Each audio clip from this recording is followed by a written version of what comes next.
Terima kasih Bapa dalam surga, kami mengucap syukur Tuhan. Sungguh Tuhan lebih baik satu hari ada di rumah-Mu daripada 1000 hari ada di tempat lain.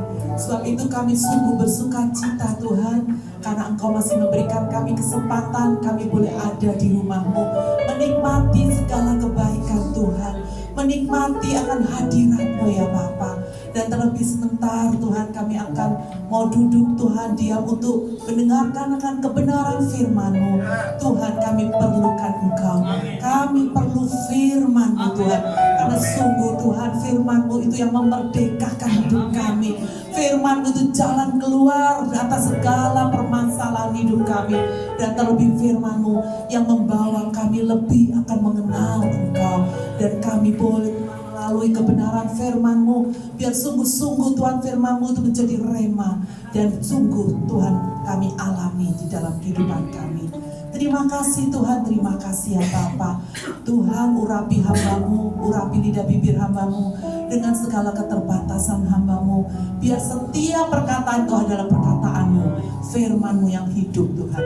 Terima kasih Tuhan, kalau ada roh-roh jahat, kuasa kegelapan yang berusaha untuk mencuri firman-Mu, oh segala roh ngantuk, roh apapun yang menghalangi firman-Mu Tuhan, kami patahkan di dalam nama Tuhan Yesus.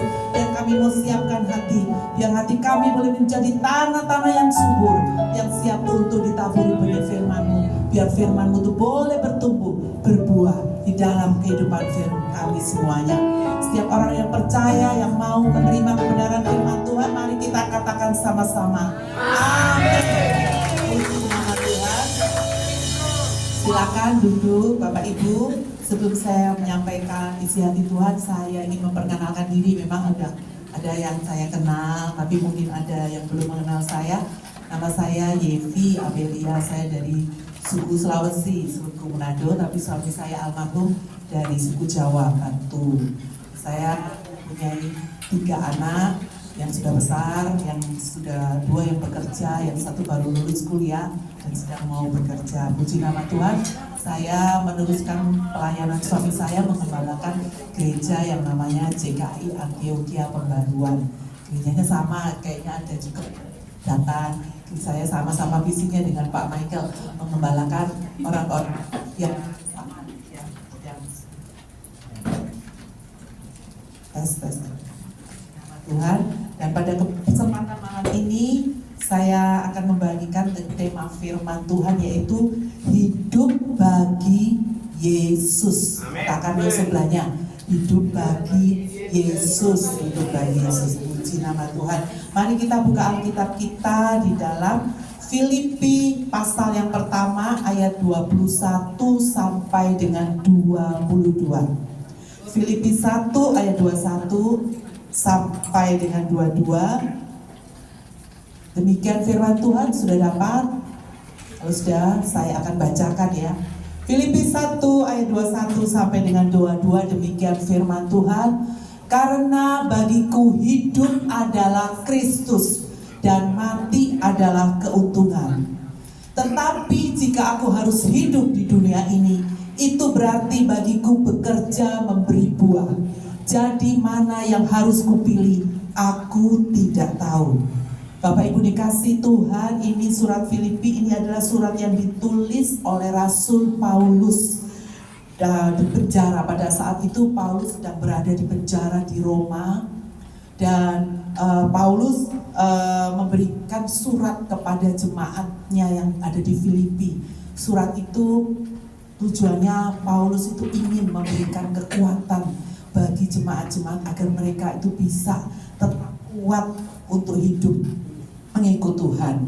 Nah, kalau kita lihat Bapak Ibu, kita baca ada juga surat yang lain yang Paulus tuliskan kepada jemaat Filipi, itu di Filipi pasal yang kedua ayat yang ke-12.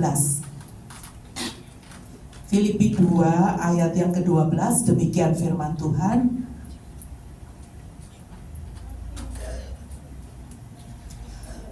Saya bacakan ya. Hai saudara-saudaraku yang kekasih, kamu senantiasa taat, karena itu tetaplah kerjakan keselamatanmu dengan takut dan gentar.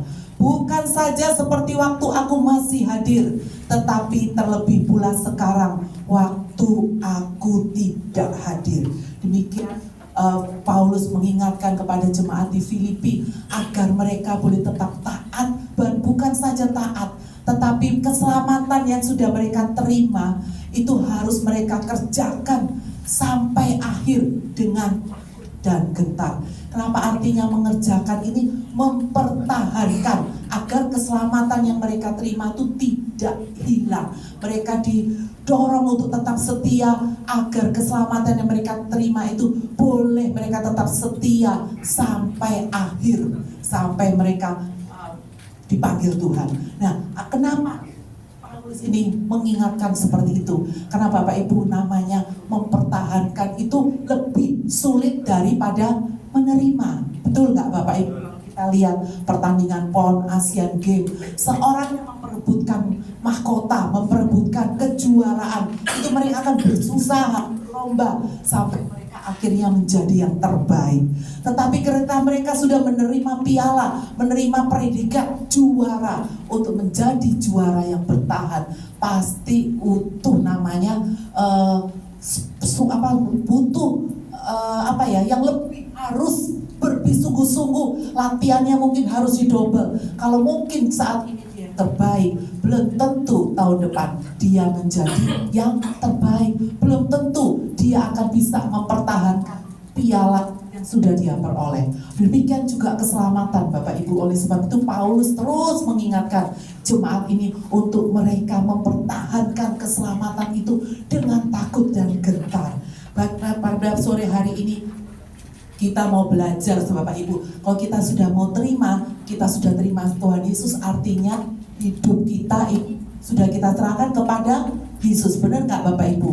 Jadi kita pada kesempatan ini saya ingin berbagi tentang bagaimana hidup bagi Yesus. Ketika kita menerima keselamatan, otomatis kita menyerahkan hidup kita di dalam kendali Tuhan. Kita sudah nggak bisa lagi hidup semau kita mau, karena kita sudah menjadi milik Yesus. Benar Bapak Ibu. Bahkan ada di Paulus bahwa kita ini menjadi tawanan Kristus. Artinya apa? Tawanan.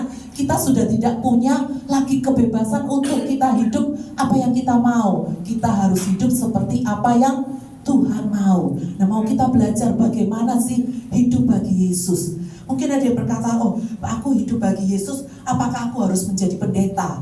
Apakah harus aku sekolah pendeta sampai bertahun, mungkin 3 tahun, 5 tahun, setelah itu baru aku menjadi pendeta, berarti hidupku bagi Yesus? Yang kedua, apakah hidupku berarti bagi Yesus, berarti sudah aku meninggalkan pekerjaan, aku di gereja aja, terus ikut Pak Michael kemana, Pak Michael pelayan aku ikut, terus gak usah kerja, hidupku bagi itu. Apakah itu artinya hidup bagi Yesus? Ataukah apakah hidup bagi Yesus itu kita hidup kita cuma baca firman Tuhan, berdoa, puasa, baca firman Tuhan tanpa melakukan apa-apa? Tidak seperti itu Bapak Ibu. Pada kesempatan ini kita sama-sama belajar apa sih, bagaimana hidup bagi Yesus. Mau nggak Bapak Ibu kita belajar? Kita sama-sama belajar. Saya belajar, Bapak Ibu juga belajar untuk kita melakukan apa yang Tuhan mau di dalam kehidupan kita. Ada 3 poin hidup bagi Yesus yang saya mau bagikan untuk kita sama-sama belajar. Yang pertama kita buka di dalam Filipi yang pertama ayat 27 sampai dengan 30. Filipi pasal pertama ayat yang ke-27 sampai dengan 30. Saya bacakan demikian firman Tuhan. Hanya hendaklah hidupmu berpadanan dengan Injil Kristus, supaya apabila aku datang aku melihat, dan apabila aku tidak datang aku mendengar, bahwa kamu teguh berdiri dalam satu roh dan sehati sejiwa berjuang untuk iman yang timbul dari berita Injil. Ayat selanjutnya, dengan tiada digentarkan sedikit pun oleh lawanmu. Bagi mereka semuanya itu adalah tanda kebinasaan, tetapi bagi kamu tanda keselamatan, dan itu datangnya dari Allah. Ayat yang ke-30.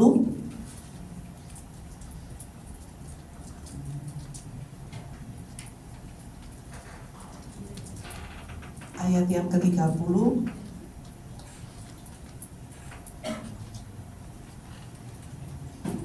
Coba saya bukakan yang ini. Sekarang ini tidak tampil ya. Filipi 1 ayat 27. Sebentar ya Bapak Ibu.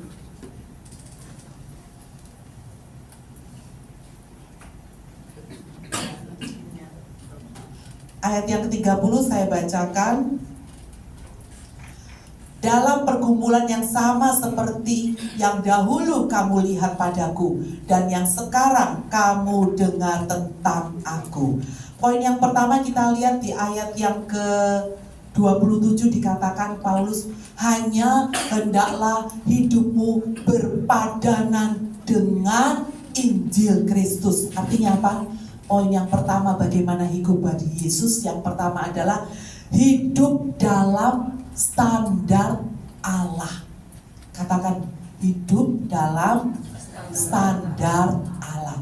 Hidup bagi Yesus yang pertama adalah hidup dalam standar Allah. Artinya hidup kita harus berpadanan dengan Injil. Hidup kita harus sesuai dengan Injil. Hidup kita ini harus sesuai yang firman Tuhan katakan. Benar gak Bapak Ibu? Jadi pegangan hidup orang Kristen itu hanya apa? Firman Tuhan. Kalau kita terus hidup sesuai dengan firman Tuhan, artinya kita sudah hidup dalam standarnya Allah. Yang Paulus katakan hidup berpadanan dengan Injil. Hidup sesuai dengan Injil. Kita baca Filipi 3 ayat yang ke-20.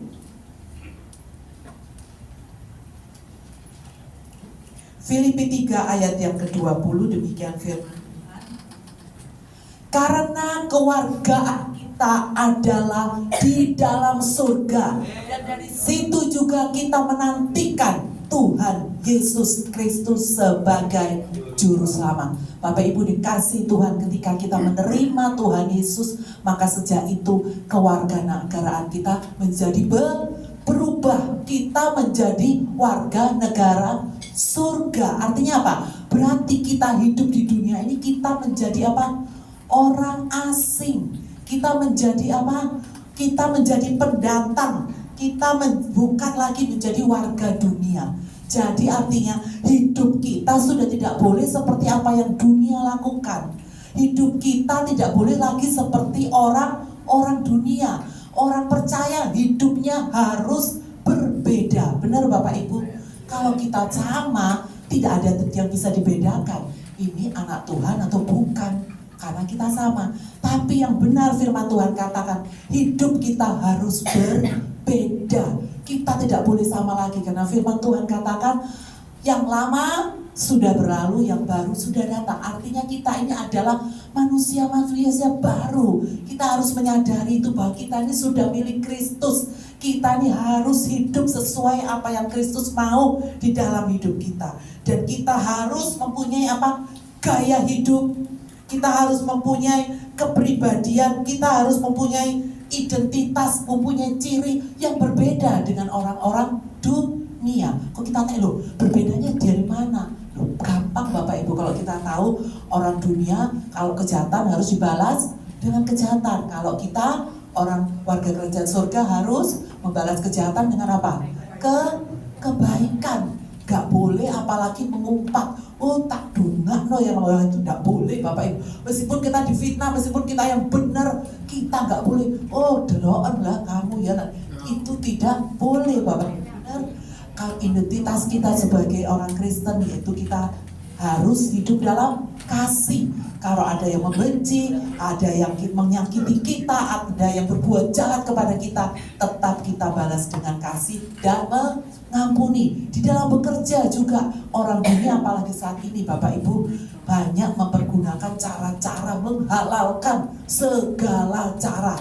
Tapi kita tetap anak Tuhan, hidup dalam standarnya Allah. Kita harus tetap bekerja sesuai dengan firman Tuhan. Yang tidak boleh oleh firman, kalau kita harus bayar pajak, kalau kita harus apa, tetap kita harus melakukan firman. Benar Bapak Ibu? Itu artinya hidup kita dalam standarnya Tuhan. Dan terlebih kalau orang dunia biasa dengan apa? Kawin, cerai, perselingkuhan. Mungkin saat ini sudah menjadi biasa Bapak Ibu. Di dalam dimanapun orang sudah banyak, kalau kita lihat di sosmed ini berselingkuh apa semua, itu gaya hidup orang dunia. Tetapi kita, meskipun kita punya pasangan yang tidak setia, kita harus tetap setia. Itu yang Tuhan ajarkan. Dalam kehidupan kita harus tetap menjaga kekudusan, karena warga kerajaan surga itu selalu kudus. Nah, kita tahu bahwa kita ini sudah disucikan, diampuni. Marilah kita tetap hidup menjaga kekudusan. Amin Bapak Ibu. Itu yang poin pertama. Hidup bagi Yesus, hidup sesuai dengan standar Allah. Hidup kita harus sesuai dengan Injil. Hidup kita harus berpadanan dengan Kristus. Poin yang kedua, kayaknya saya mau katakan, karena kita akhirnya timbul pertanyaan, kenapa sih kita harus hidup dengan standarnya Allah? Kita ingat firman Tuhan katakan, banyak yang dipanggil, tetapi sedikit yang dipilih. Nah, orang-orang yang dipilih adalah orang yang meresponi panggilan Kristus dan hidup dalam standarnya Tuhan. Benar Bapak Ibu? Kita katakan, selain saya ulangi sekali lagi, banyak yang dipanggil, tetapi sedikit yang dipilih. Dan orang-orang yang dipilih adalah orang yang hidupnya dengan standarnya Allah. Dan sampai terus tetap setia sampai akhir. Akhir-akhir kita harus nyadari, oh iya ya, berarti kita nggak boleh, oh nggak bisa, aku nih orangnya keras, aku nih orangnya seperti ini. Nggak, Bapak Ibu. Karena kita teladan kita Yesus itu adalah apa? Lemah lembut dan penuh kasih sabar. Kalau kita bilang, oh aku nggak bisa, orangnya sudah seperti ini, tetap ada yang orangnya wajahnya kelihatannya keras ya, tetapi hatinya nggak usah perlu perkataan, mungkin adanya keras ya nggak apa-apa, itu cara. Apalagi orang dari suku, dari Sulawesi, dari Papua, Maluku, ngomong kan keras, nggak apa-apa. Secara yang Tuhan kan lihat hati, yang penting punya hati yang lembut, daripada wajahnya baik tetapi kita nggak tahu hatinya seperti apa. Tetapi kita harus, Tuhan itu melihat hati. Harus kita punya standar. Yang pertama, hidup sesuai standarnya Allah. Kita masuk poin yang kedua. Mari kita baca Filipi yang pasal yang pertama ayat yang ke-22. Filipi pasal pertama ayat yang ke-22. Demikian firman Tuhan.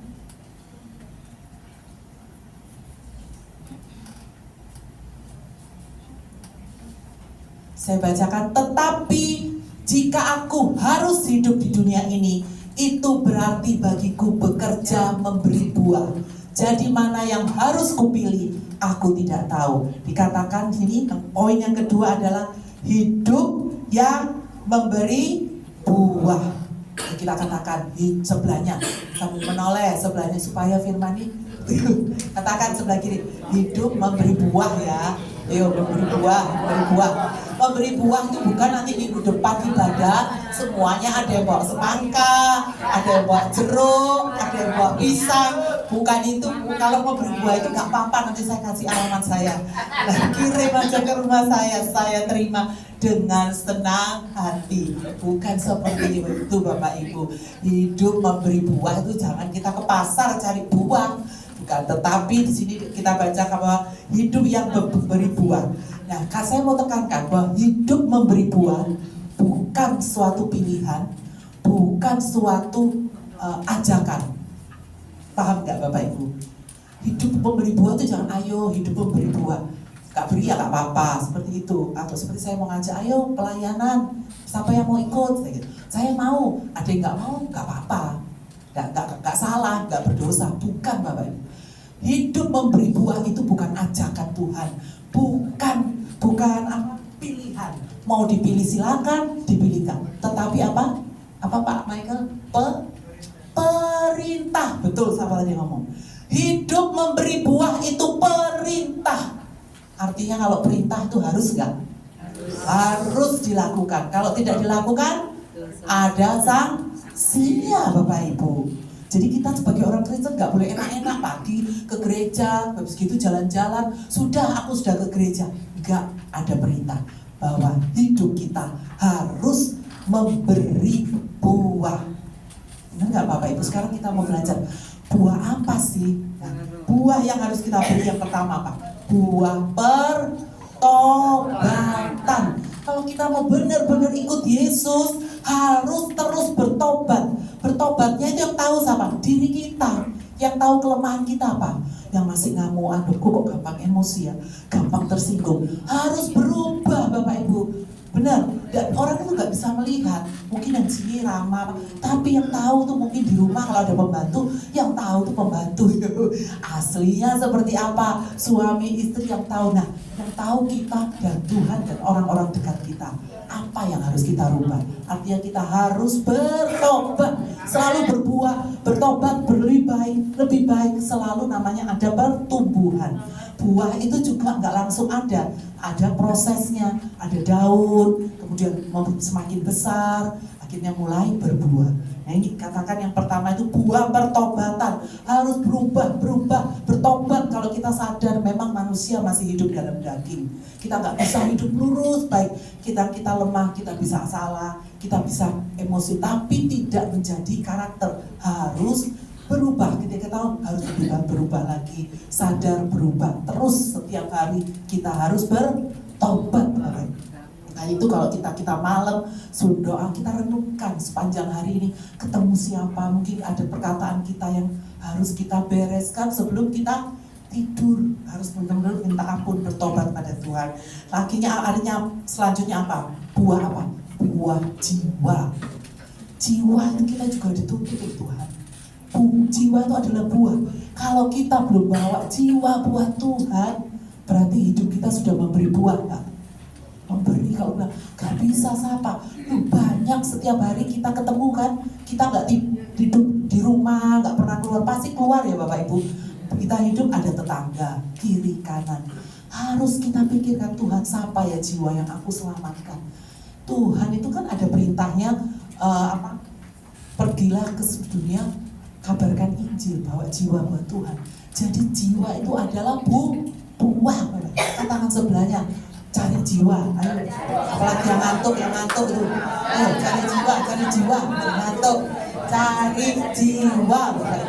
Benar loh Bapak Ibu, harus berbuah. Jangan bilang, oh cari jiwa itu tugasnya Pak Michael, itu tugasnya pendeta, itu kalau aku kan jemaat. Oh enggak loh, buah itu semua kita harus mencari jiwa, harus memberi buah jiwa. Karena satu orang bertobat, seluruh surga itu bersorak-sorak.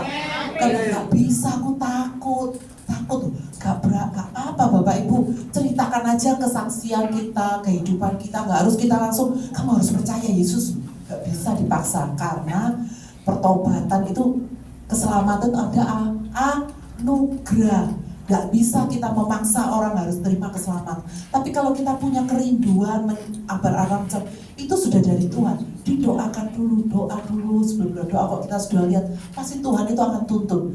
Setelah itu, ayo coba kamu cerita kesaksian kita, ajak ke gereja. Banyak cara Bapak Ibu. Saya bekerja terakhir ini, saya dari 2001 saya bekerja di satu kantor koperasi. Saya dapat satu jiwa loh Bapak Ibu. Dan saya nggak cerita Yesus loh, tidak cerita.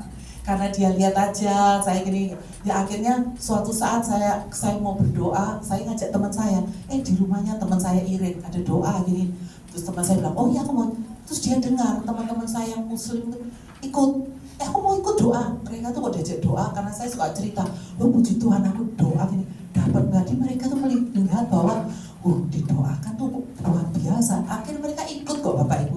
Dari kesaksian saya kan marketing, kalau saya closing, saya cerita kesaksian, Tuhan itu baik, aku doain. Akhirnya aku didoakan ini pokoknya saya cerita-cerita aja. Akhirnya teman saya muslim ikut, dan beberapa muslim ada 3 ikut. Yang nyantol 1 loh. Pas itu pendetanya hamba Tuhan yang pendoa itu bilang bahwa dia, teman saya muslim, dia bilang, kamu ada Tuhan di dalam hatimu, dan Tuhan bilang kamu baca 3 pasal setiap hari. Terus dia kirim rekamannya, Bu ini maksudnya apa? Baca apa? Kok saya disuruh baca Alkitab, kan saya muslim. Terus saya ajak besoknya makan, saya ngobrol-ngobrol, kamu pernah ke gereja? Ternyata dia pernah gereja karena dia sakit, Bapak Ibu, ada spasi. Dia selain kerja IO dan temennya karena ngeliat sakit di ibadah GMS di PTC waktu dia ada wedding, temennya selesai wedding ada ibadah, kamu mau nggak ada ibadah kesembuhan, dan ikut masuk, dan dia memang belum sembuh, tapi dia, saya tanya, lu apa kamu pernah ke gereja? Pernah. Waktu ke gereja itu saya dapat kayak ada sinar, saya pikir ini gerejanya ini kok lampunya terang sampai silau, dia bilang terang putih semua, saya ini bingung kok gitu. Tapi setelah itu saya rasanya kayak enak gitu, badan tuh enteng Bu, ya dia belum ngerti dah biasanya, jadi ngomongnya ringan, kok pulang tuh kayaknya happy aja gitu. Ya cuma sesaat itu, tapi dia beberapa waktu dia suka sholat tahajud jam 3. Dia juga, oh iya Bu, saya ingat, tahu-tahu saya sholat ada salib itu masuk di dalam kamar saya. Akhirnya saya bilang, kamu sudah dipilih kamu teman Tuhan, karena Kristen itu bukan hanya agama, tapi orang-orang yang dipilih untuk menerima keselamatan. Aku percaya suatu saat kapan waktunya kamu pasti jadi orang Kristen. Saya cuma ngomong gitu. Gak berapa hari dia bilang, Bu, saya sudah download Alkitab, saya baca. Cepat sekali pertumbuhannya dia. Bu, tahu-tahu dia di GMS, Bu, saya sudah baptis. Tidak sampai 1 bulan dia sudah baca setiap malam, sampai saat ini dia setia bangun jam 3 baca Alkitab, dan dia sudah dapat karunia loh Bapak, tepat langsung bisa bahasa roh. Dia sering dapat karunia penglihat. Benar loh Bapak Ibu, itulah orang yang mau sungguh-sungguh. Kita jangan kalah Bapak Ibu, yang dapat keselamatan, dapat anugerah, dia sekarang hidupnya sungguh-sungguh. Nah, dari kita ini bisa kan Bapak Ibu cari jiwa, gampang loh cari jiwa. Satu aja Tuhan itu sudah bersuka cita. Ceritakan aja kebaikan Tuhan, apa yang kita alami. Itu buah jiwa. Yang kedua, selanjutnya apa? Buah karakter. Karakter itu ya buah-buah roh. Kita ini karakternya harus berubah seperti karakter yang buah roh. Katakan harus ada penguasaan diri, kasih, lemah lembut, harus murah hati, nggak boleh pelit. Ya pokoknya itu buah-buah roh itu harus, itu berbicara tentang karakter. Karakter kita harus berubah. Kita nggak boleh bilang, ya udah akunya gini ya terima. Nggak boleh Bapak Ibu, harus berubah. Dan selanjutnya apa buah? Karunia. Karunia itu juga buah. Kalau kita sudah setia bertahap, minta karunia, Tuhan pasti beri. Kadang kita nggak minta pun Tuhan beri. Ada yang bisa karunia bernubuat, punya karunia kesembuhan, karunia, banyak karunia yang kita bisa Tuhan beri. Karunia untuk menginjil, itu adalah buah-buah. Nah ini yang poin kedua, bahwa hidup bagi Yesus, hidup menghasilkan buah. Dan artinya kalau namanya perintah, apa sih? Kalau perintah, kalau dilanggar, kalau kita tidak lakukan, pasti ada konsekuensinya. Kita baca di dalam Matius 3 ayat yang ke-10.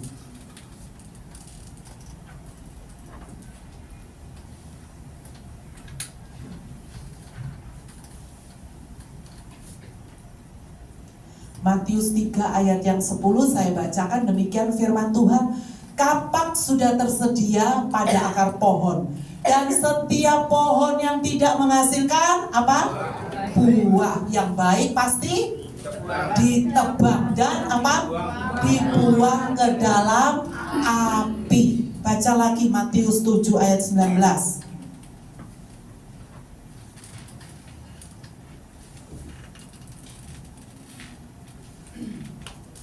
Saya bacakan Matius 7 ayat 19. Dan setiap pohon yang tidak menghasilkan buah yang baik pasti ditebang dan dibuang ke dalam api. Tadi dikatakan harus menghasilkan buah. Kalau yang ini buah yang baik. Karena buah juga ada yang mangga, juga ada yang kecut, ada yang manis. Jeruk juga ada yang kecut buah. Jadi yang Tuhan mau buah yang baik. Bapak Ibu, saya beberapa waktu ditawarkan teman jual ini mangga dari Probolinggo manis. Saya dikirim gambarnya buahnya bagus-bagus, terus ada yang sudah dikupas warnanya merah. Siapa yang nggak tertarik? Saya tertarik, langsung beli 100 kilo, saya jual. Karena itu waktu itu mangga belum musim ya. Wah ini pasti, ini belum musim Bu, jual. Saya mana-mana kirim, saya share. Dalam sehari saya laku 65 kilo. Teman saya, ayo ini saya borong satu. Setelah saya kirim, saya ditelepon, dikirim di WA. Semuanya protes karena buahnya kecut, Bu. Aduh, saya pusing.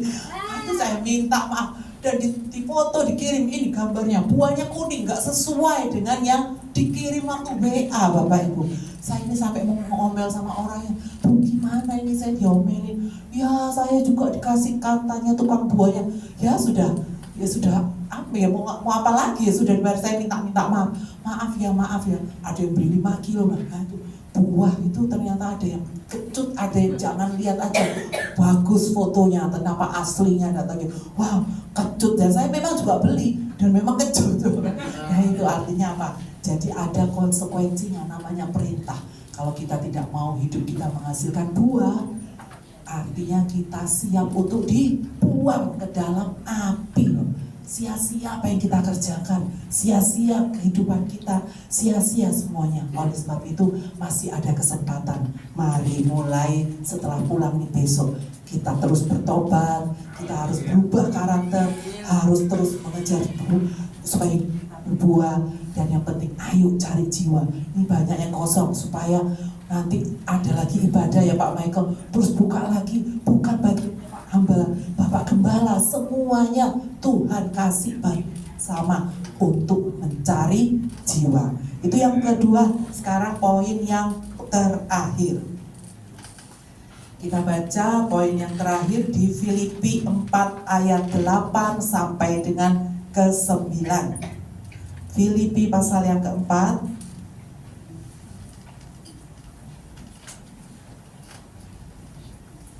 ayat yang ke-8 sampai dengan 9. Filipi 4 ayat 8 sampai dengan ke-9, demikian firman Tuhan. Jadi akhirnya saudara-saudara, semua yang benar, semua yang mulia, semua yang adil, semua yang suci, semua yang manis, semua yang sedap didengar, semua yang disebut kebajikan dan patut dipuji, pikirkanlah semuanya itu. Ayat yang ke-9. Dan apa yang telah kamu pelajari, dan apa yang telah kamu terima, dan apa yang telah kamu dengar, dan apa yang telah kamu lihat padaku, lakukanlah itu. Maka Allah sumber damai sejahtera akan menyertai kamu. Poin yang ketiga, lakukan kehendak Tuhan. Apa sih kehendak Tuhan ya ini? Apa yang baik, apa yang manis. Jadi kita harus memikirkan semuanya yang baik. Meskipun di depan kita tidak baik, tapi kita harus tetap pikirkan yang baik, yang manis, dan terlebih katakan apa yang sudah kita dengar firman Tuhan, apa yang Tuhan sudah ajarkan, apa yang Tuhan sudah perintahkan, lakukan itu. Itu berarti kita sudah hidup bagi Yesus. Benar Bapak Ibu, setiap orang percaya itu kita ini harus menetapkan, jadi kita yang harus mengatur pikiran kita. Karena pikiran kita semua, kalau kita tegang, kita stres, kita memikirkan hal-hal yang gak sesuai dengan Tuhan, itu akan membuat kita apa? Gak nyaman, betul gak Bapak Ibu? Tetapi firman Tuhan kata, ayo pikirkan yang baik. Firman Tuhan kalau kita sedang ada masalah, cari firman yang menguatkan, cari firman Tuhan yang memberikan kita kekuatan. Jangan kita malah share, nanti malah orangnya, oh iya memang gitu. Itu memang akhirnya kita membuat bukan tidak semakin iman kita tidak kuat, makan bisa iman kita jadi lemah. Lebih baik kita perkatakan firman, lebih baik kita merenungkan firman, lebih baik kita beribadah menyembah Tuhan, lakukan semua menyenangkan hati Tuhan, semua yang mulia, semua yang suci, semua yang manis, yang sedap didengar. Pikirkan. Jadi kalau ada sesuatu yang gak enak didengar, gak usah dipikirkan, bener gak? Kalau ada, itu loh, ibu ini kemarin bilang, katanya kamu begini, wah, terus kita mikir. Padahal firman Tuhan bilang, gak usah itu dipikir. Yang dipikirkan apa? Yang baik aja. Kalau kita sudah yang gak baik, dibuang aja, disaring. Yang dimasukkan di dalam pikiran dan hati yang baik. Ada perkataannya, udah buang aja.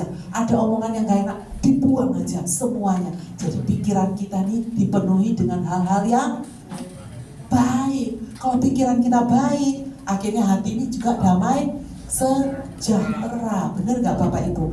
Dan lakukan semua yang kita sudah firman, ajaran, semuanya yang sudah kita terima. Jangan kita terima aja dan kita dengar, tetapi lakukan firman. Maka dikatakan bahwa maka Allah sumber damai sejahtera akan menyertai kamu. Apa yang kita lakukan artinya apa? Ada damai sejahtera. Damai sejahtera itu tidak bisa digantikan oleh apapun. Kita punya segalanya, tetapi orang yang kaya, orang yang memiliki segalanya, belum tentu dia ada damai sejahtera. Benar gak Bapak Ibu? Tetapi kita yang punya Yesus, Tuhan sudah katakan bagaimana supaya hidup kita selalu ada damai sejahtera. Ini firman Tuhan katakan, lakukan perintahku, taat, setia, dan pikirkan aja yang baik. Kalau yang gak baik-baik sudah gak usah dipikirkan. Benar gak Bapak Ibu? Nah, kita bisa melakukan dengan apa? Dengan intim Bapak Ibu. Kalau kita gak melekat, mencari Tuhan, membangun mezbah, memberikan waktu untuk saat teduh, baca firman, kita gak akan tahu apa yang Tuhan mau. Benar gak Bapak Ibu? Untuk menjadi hidup bagi Yesus, mau gak mau, harus terus merenungkan dan melakukan firman Tuhan. Terus menerus kita belajar. Akhirnya kita tahu bahwa bagaimana hidup bagi Yesus. Kalau kita sudah melakukan ini semua, kita percaya bahwa sungguh-sungguh hidup kita akan diberkati. Sudah masalah itu ada, tapi kita bisa tetap kuat di dalam kehidupan ini karena kita mau melakukan firman Tuhan. Benar gak Bapak Ibu? Saya ulangi lagi, hidup bagi Yesus yang pertama apa? Hidup sesuai standarnya Allah. Dan poin yang kedua, hidup bagi Yesus adalah hidup memberikan buah. Dan yang terakhir, hidup bagi Yesus adalah hidup melakukan kehendak Tuhan. Amin Bapak Ibu. Ya, firman Tuhan yang singkat pada sore hari ini boleh bisa menjadi berkat bagi Bapak Ibu. Tetap percaya, tetap semangat. Apapun hidup kita, hidup ini bisa kadang ada diizinkan Tuhan, ada badai, ada masalah apapun. Tetapi kalau kita mau pegang firman Tuhan, Tuhan katakan damai sejahtera itu akan menyertai hidup kita. Dan apapun persoalan hidup kita, selalu ada jalan keluar bagi Tuhan. Dan ketika kita mau tetap taat mengerjakan keselamatan itu dengan takut dan gentar, dan mempersembahkan hidup kita bagi Yesus, melakukan firman Tuhan, hidup terus memberi buah, maka percaya hidup kita akan bukan menjadi hidup orang-orang yang kalah, tetapi kita menjadi hidup yang penuh dengan kemenangan, bahkan lebih dari pemenang. Dan kehidupan kita akan mengalami namanya terobosan, mengalami kehidupan yang dahsyat dan luar biasa. Bapak Ibu, kalau kita tuh taat setia, Allah kita tuh, kalau kita ini sebagai anaknya taat, setia, baik, Bapak Ibu gak usah minta apapun, pasti Tuhan sediakan apapun yang kita butuhkan. Orang tua kita, Bapak Ibu kita yang punya anak, kalau kita punya anak yang taat, yang nurut, yang setia, apakah terus kita gak menyayangi anak kita? Anak yang tidak baik aja disayangi, apalagi anak yang taat, yang setia, pasti akan menjadi anak yang kesayangan. Punya butuh apa gak usah minta, orang tua pasti akan menyediakan. Demikian kita, kalau hidup kita sungguh-sungguh bagi Yesus, maka kita gak usah khawatir lagi akan hidup kita. Tetap kita akan percaya Tuhan akan menolong kita dalam segala apapun pergumulan kita, masalah kita. Kita sudah dapat jalan keluarnya, yaitu hidup kita tetap melekat kepada Yesus. Mari kita bangkit berdiri.